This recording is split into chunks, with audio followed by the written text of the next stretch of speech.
মাধ্যমে আসছে, সুতরাং এই টাকা আপনাদের টাকা, এই টাকার হিসাব আপনারাও নেবেন।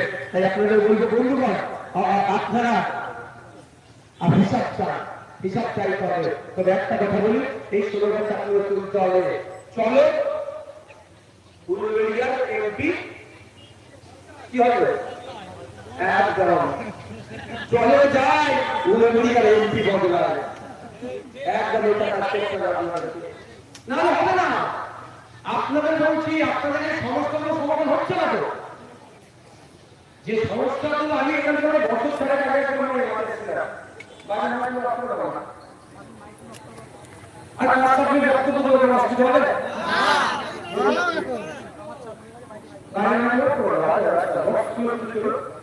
মাইকটা বন্ধ করতে হবে।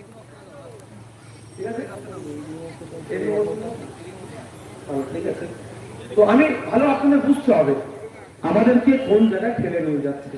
যেখানে দেশের আইন তৈরি হয় সেখানে যাকে পাঠাচ্ছে তিনি আমার হয়ে কথা বলা বাদ দিয়ে আমাদের বিপক্ষে যখন আইন হচ্ছে তখন আমাদের কথা বলা নিয়ে চুপ করে বিজেপিকে সহযোগিতা করে দিচ্ছে।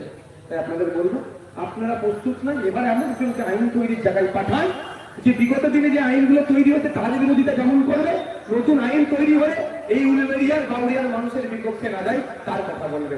শেষ করবো ভাই, আমি একটা গুরুত্বপূর্ণ কথা বলে শেষ করে দেবো আপনাদের, আমারও এনার্জি নষ্ট আমার দ্বারা হচ্ছে না। ভাই আপনারা যেখানে আছেন, কতজনের বাচ্চারা শিশুরা বেসরকারি স্কুলে পড়তে হাত তুলে দেখা, বেসরকারিতে, সরকারি মানে কিন্তু আমি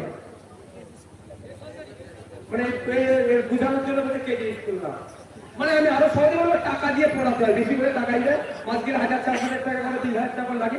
কতদিনের বাচ্চারা যাদের ছেলেরা, একজন দেখলাম, দুজন দেখলাম, তিনজন। আরে বাবা, আমি সরকারি স্কুলের কথা বলেছি, বোঝার চেষ্টা করো, ওই আইএনএসকে বলে দিলে সব কাজ করবে না। তাদের পুরা নাতি যারা আছে সব বেসরকারি স্কুলে পড়াচ্ছে, উচ্চ শিক্ষায় শিক্ষিত করছে। আগামী দিনে সাজদা আহমেদের পরে যখন নেতা হবে, সাজদা আহমেদের ছেলে তার পুতাকে পাঠাবে, তার ছেলেকে পাঠাবে। পুলক রায়ের খোঁজ নিয়ে দেখুন, তার পরিবারের কেউ সরকারি স্কুলে প্রাইমারি থেকে শুরু করে হাই স্কুল পর্যন্ত যায়নি, সব বেসরকারিতে পড়ছে। কারণ পুলক রায় জানে তার ছেলেকে নেতা তৈরি করতে হবে, আর নেতা তৈরি করতে গেলে কি করতে হবে, ন্যূনতম শিক্ষাটা তো দরকার। ওই নেতার কথা বলছি না, আইনসভার সদস্য হবে, এমপি এর কথা বলছি, এই নেতা তৈরি করতে হবে। ওই জন্য তাদের ছেলেগুলোকে কোথায়, বেসরকারি স্কুলে পড়াচ্ছে।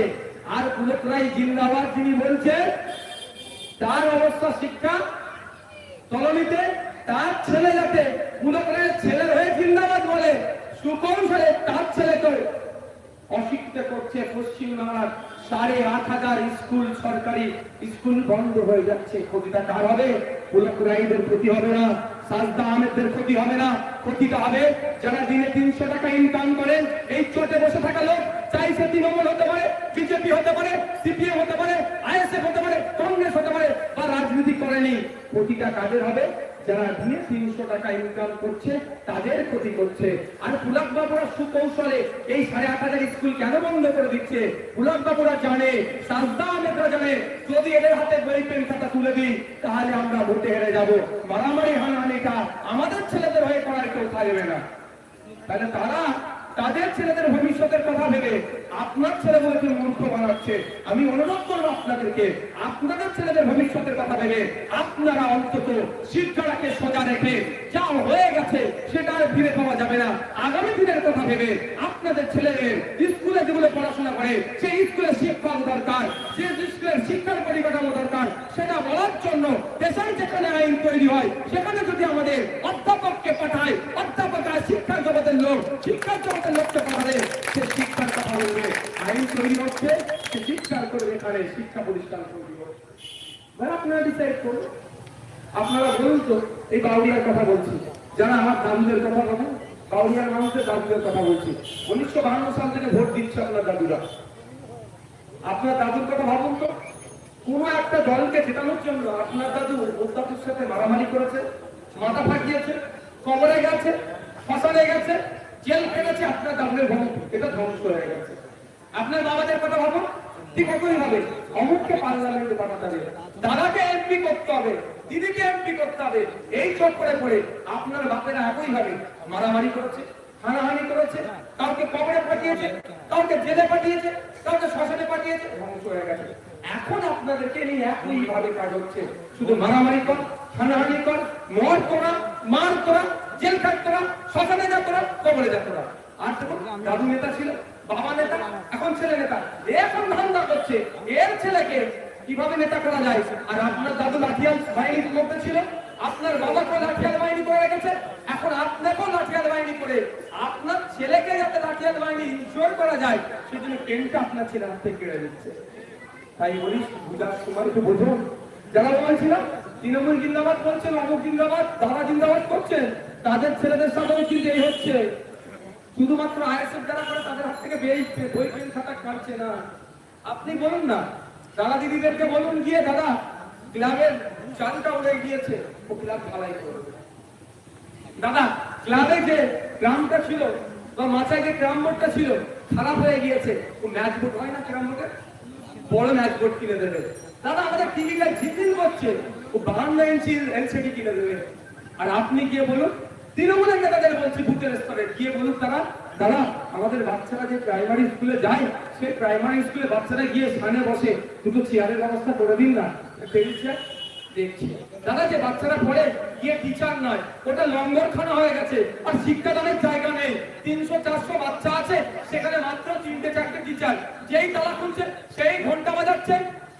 এই তোমাকে কি বলতে শুনতে পাচ্ছ না?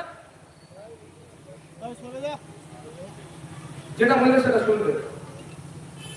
যে বাচ্চা, যে স্যার তালা খুলছে, সেই ঘন্টা বাজাচ্ছে, সেই প্রেজেন্ট করছে, সেই মিড ডে মিলের বাচ্চারা ঠিকঠাক ক্ষেত্রে নাকি প্রেজেন্ট করছে, মিড ডে মিলেরও হিসাবটা রাখছে, সেই আবার কিভাবে পড়াবে? আমাদের বাচ্চাগুলো কি হচ্ছে, লঙ্গরখানায় পরিণত হয়েছে। প্রাইমারি ওই স্কুলগুলো, বাচ্চাদের স্কুলগুলো, প্রাইমারি স্কুল আর নেই, ওটা হচ্ছে লঙ্গরখানা হয়ে গেছে। তাই বলুন এই তৃণমূলের বন্ধুরা যে বলুন না, দাদা আমাদের বাচ্চাদের জন্য চক, পেন, ডাস্টার, বই দরকার, বলবে আচ্ছা দেখছি।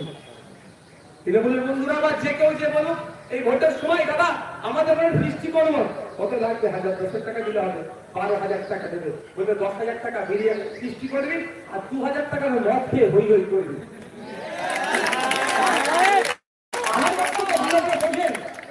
ভালো লাগলে ভোট দেবেন, নাহলে দেবেন না, আমি কোনো ভোট দিয়ে পার্লামেন্টে পাঠালে লড়াইটা একটু বেশি করে করবো, না পার্লামেন্টে পাঠালে পার্লামেন্টের বাইরে লড়াই করবো, লড়াই করবো, লড়াই করে বোঝার চেষ্টা করো। যেই দাদা দিদির নামে জয়ধ্বনি দিচ্ছেন, সেই দাদা দিদি কিন্তু আপনাদের ভবিষ্যৎকে ধ্বংস করছে, পরের প্রজন্মকে, আপনার বাচ্চাদেরকে কিন্তু ধ্বংস করে দিচ্ছে। বোঝার চেষ্টা করো। এত রাত কেন নওশাদদের উপরে কি আছে?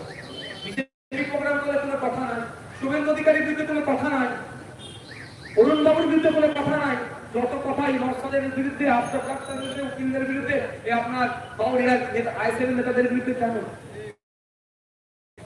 বুঝতে হবে ওরা ওই শুভেন্দু অধিকারী আর মমতা ব্যানার্জিতে কথা বলবে না।